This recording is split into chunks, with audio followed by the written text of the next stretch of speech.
안녕하세요. 육엄마, 육아빠들과 함께하는 육아간호 길잡이 열무엄마 간호TV입니다.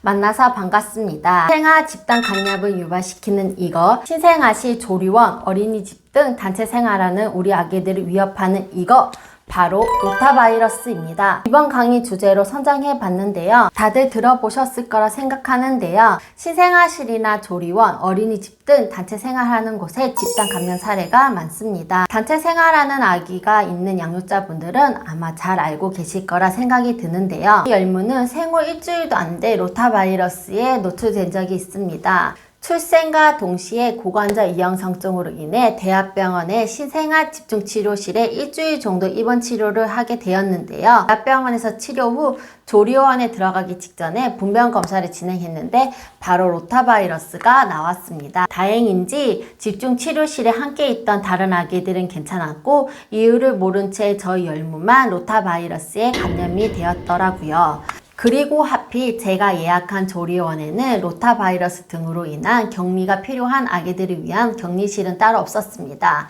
참고로 격리실이 별도로 있는 조리원들도 있습니다. 혹여나 예약하실 때 한번 확인해 보는 것이 좋을 것 같습니다.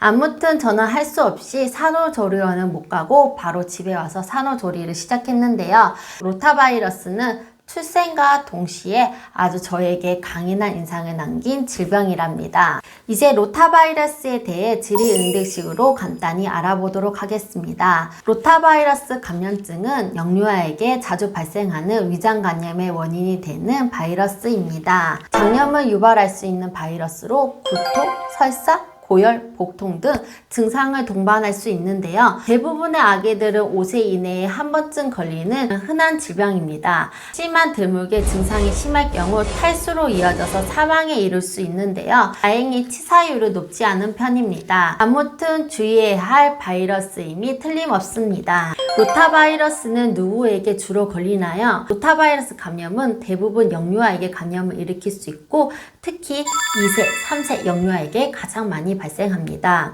주로 감염되는 계절 시기가 있나요? 일교차가 크고 건조한 겨울에서 봄 사이 보통 11월에서 3월 사이에 가장 많이 발생되어집니다. 저희 열무도 3월에 태어나 로타바이러스에 감염되었는데 확률적으로 걸리기 쉬운 계절이었나 봅니다. 로타바이러스의 전파 경로는 어떻게 될까요? 주로 사람 간의 접촉을 통해 감염이 되는데요. 바이러스가 강한 편이라 음식, 물건, 심지어 호흡기를 통해서도 감염이 될 수 있습니다. 전염성이 아주 높은 바이러스입니다.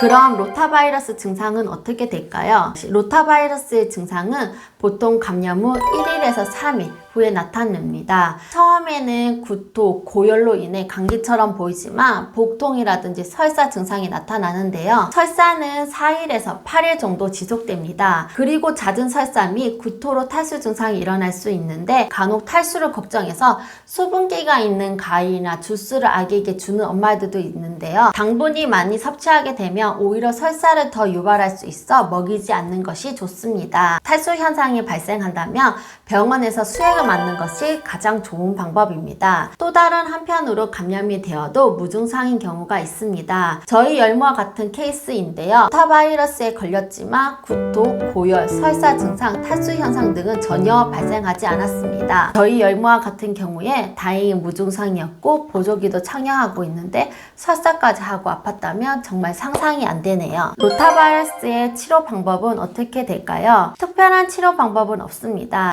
미리 예방하는 것이 현재까지 가장 좋은 방법으로 볼 수 있습니다. 로타바이러스는 어떻게 예방해야 될까요? 다른 바이러스에 비해 생존력이 강하며 손이나 대변, 호흡기를 통해 감염이 쉽게 되므로 개인위생관리를 통한 방법만이 가장 효과적인 예방이라고 볼 수 있습니다. 그렇다면 그 예방책들에 대해 간단하게 살펴보도록 하겠습니다.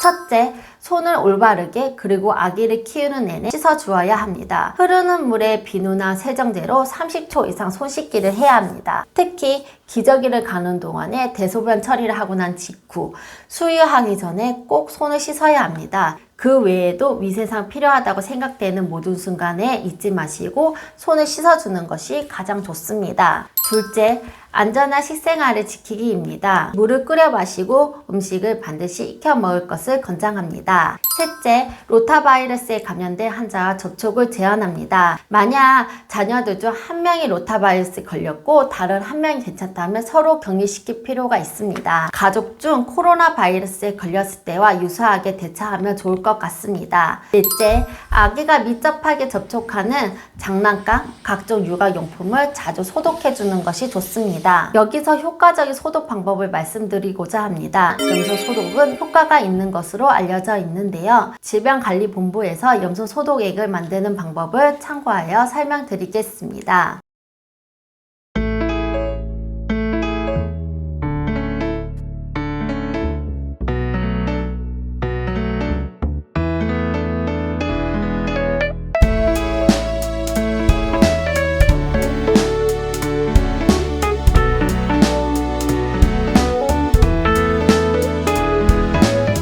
마지막으로 로타바이러스 감염 예방 방법 중 한 가지로 모유 수유를 권장하고 있는데요. 여러 연구에서 로타바이러스에 대한 다양한 방안 효과가 있다고 보여지고 있습니다. 로타바이러스 백신 접종 비용은 어떻게 될까요? 로타바이러스 예방 접종은 영유아에게 무료 접종이 아니며 비용이 부담이 다소 있는 편입니다. 보통 회당 10만 원 이상 백신에 따라 상이하지만 2, 3회 접종을 해야 하므로 많게는 30만 원 정도 비용이 들어갈 수 있습니다. 하지만 병원마다 금액이 일괄적으로 정해진 것은 아니고 조금씩 차이가 있다 보니 미리 금액을 확인해 보는 것을 권장드립니다. 최근 희소식이 있는데요. 바로 로타바이러스 감염증 예방접종이 국가 예방접종 대상에 포함될 수 있다고 합니다. 아직까지는 한정된 것이 아니기에 구체적으로 말씀드리기는 힘들 것 같고 참고만 부탁드리겠습니다.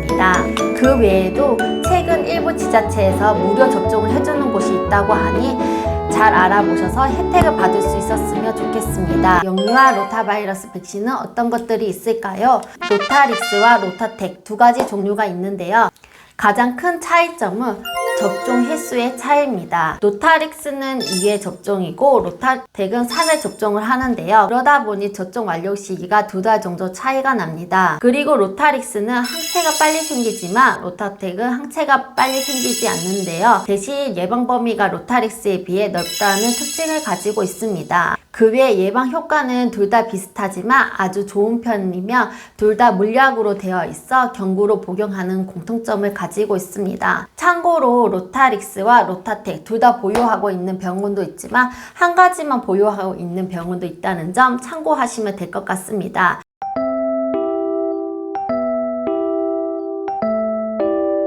시럽으로 되어 있는데 아기들이 힘들어하지 않고 잘 복용시킬 수 있는 방법이 있을까요? 아기들이 꿀떡꿀떡 잘 삼켜주면 좋지만 약을 싫어하거나 거부하거나 울고 구토하는 경우들이 대부분입니다. 저 같은 경우에는 열무를 젖먹이는 자세로 앉고 고개를 살짝 뒤로 젖혀 주었는데요. 아기 입에 약 입구를 넣고 오른쪽이나 왼쪽 볼 쪽으로 약을 조금씩 넣어주면 됩니다. 바로 입안에 약을 넣어주면 약을 삼킬 때 잘못 삼켜서 기도로 넘어갈 수 있으니 볼 쪽으로 약을 흘려주듯이 한 상태로 먹여주는 것이 좋습니다.